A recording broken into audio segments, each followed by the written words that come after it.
Didn't he start the video off by saying that they were like in a couples counseling situation? Then I, is that what he said? That they all Yeah, the person told the counselor told them to all switch phones? yeah, he did.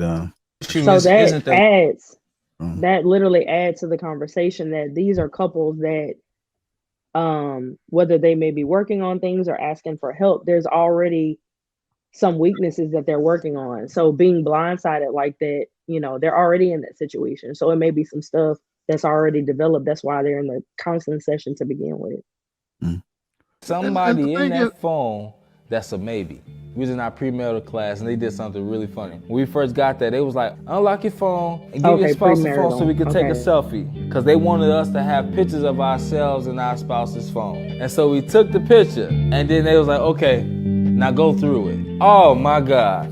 You could have heard a pin fall in the room the way those people was acting. pause it real quick, Jr. Pause it. See again. So that speaks to what I said earlier. You're taking something completely normal, i.e., a situation where they were just taking a picture. Now think about it this way: had those people started reacting that way before the picture was even taken, and before he even asked them to just take a picture, and people was like, "I'm not giving up my phone." You don't think that's a little suspicious? And then after the fact, he said you could hear a pin drop in a room when they said go through the phone.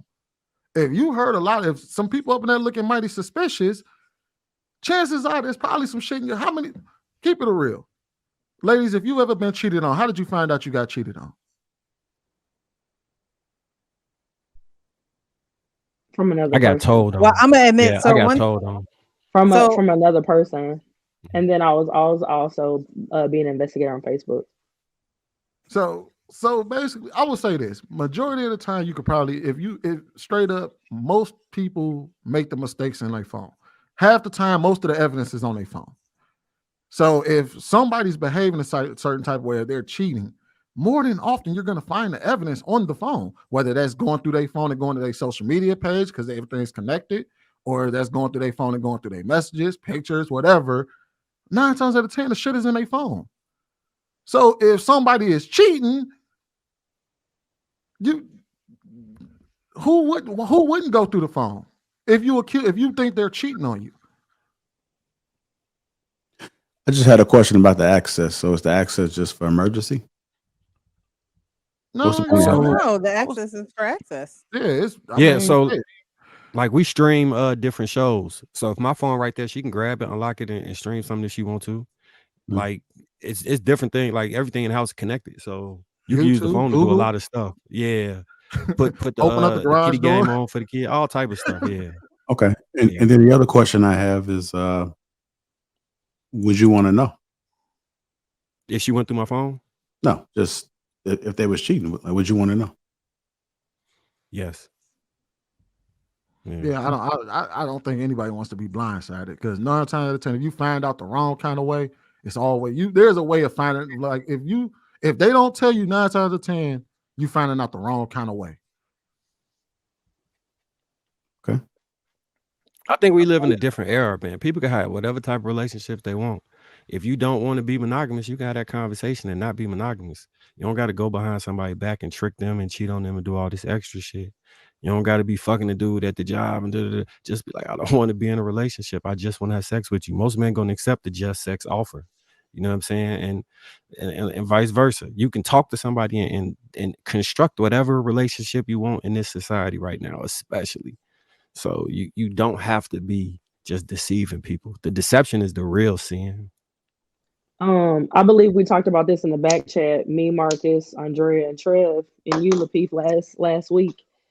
Being truthful in a relationship is like everything. Like when you literally feel like that's a safe place for two people to just be organically at the basis, respect each other's feelings and like um I mean, and that can take years. That doesn't happen overnight because people have different reasons why they take time to open up and like really let you know who they are, and that's in friendships too.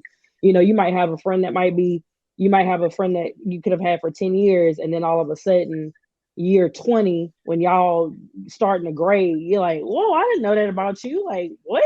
That you never told me that type of stuff. So, it's a process with anybody really cultivating that relationship where you feel like, okay, I like let's talk.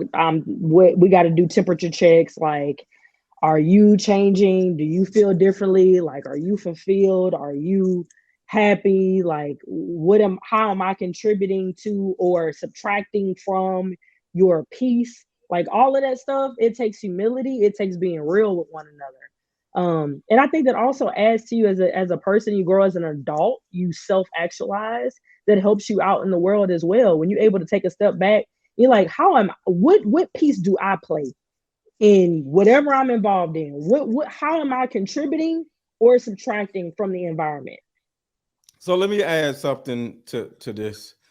And just like the last topic, I'm gonna put it on the person looking at the phone, not just a woman. But when a woman or man, but when a woman is looking through her man's phone, she's looking for confirmation of what she already fears. There's something already in her mind. And if she's looking for confirmation, she's always going to find it. I got a cleaning lady and she does a great job.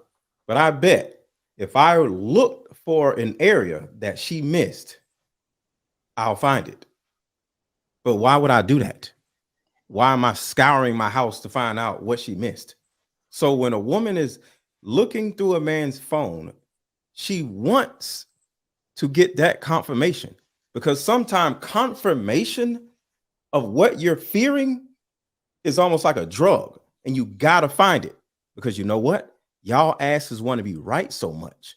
So you got to be right. So when you start having that feeling, you got to find the thing that you're looking for so you can be right. And for a lot of you ladies, you pick wanting to be right and arguing with your man, wanting to be right by finding out something that he's doing he was supposed to be doing, over actually loving the man and just being in a relationship.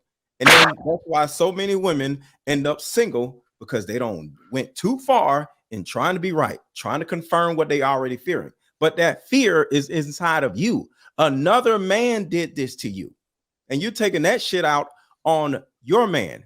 That's why you ain't got no man. Wait, so are you? What last thing? Go ahead, bro. So her need for confirmation of her fears, her habit of self-sabotaging relationships, because that's another part of it, and the insatiable need to be right are the three things that keep women single. Because you find a good man and you're going to try to find some reason why he's not a good man, because it's safer for you to be single than in a relationship, because relationships, he going to require shit from you. Being single, ain't nobody requiring that. You can do what you want to do. But the second you actually start getting in a relationship and being happy, that is when you get the most scared. All right, Mr. LetGo, I got a question for you. Are you saying that when you say that she is looking for something to confirm her fear and she finds the thing to confirm her fear, what are you talking about? What are you talking about? What are you talking about? Virtually I've said this before, virtually every man or woman have slept with, she has an inkling or full knowledge that he don't want her and he didn't want her. And sometimes you could be in a whole relationship with a man and you know he don't want you. You know you're a placeholder sometimes, right? So you start thinking like, do he really want me? Because throughout your entire life, 95% of the men that you've ever had sex with, you slept with 20 men in your life, 30 men in your life, whatever. Guess what? Only 5 of them actually wanted to marry you. The other 25 of them did not want your ass. So you're so used to not being wanted, where you get in a relationship and it seems like he actually wants you, and you're like, I gotta see. And because you're so used to not being wanted. Well, why does he want me out of all these other men? So does that answer your question, Sweeney? Nah. Andrea about to have a field day with you, bro. What Women women are used do to you not being actually wanted, be Sweeney. describing when you say that men don't want them? Because Women are used to not being wanted. Most of your sex partners didn't want you. They just want to smash. Probably 3 men, 4 men actually wanted you, but the rest of the men didn't want you. They just wanted something to fuck on.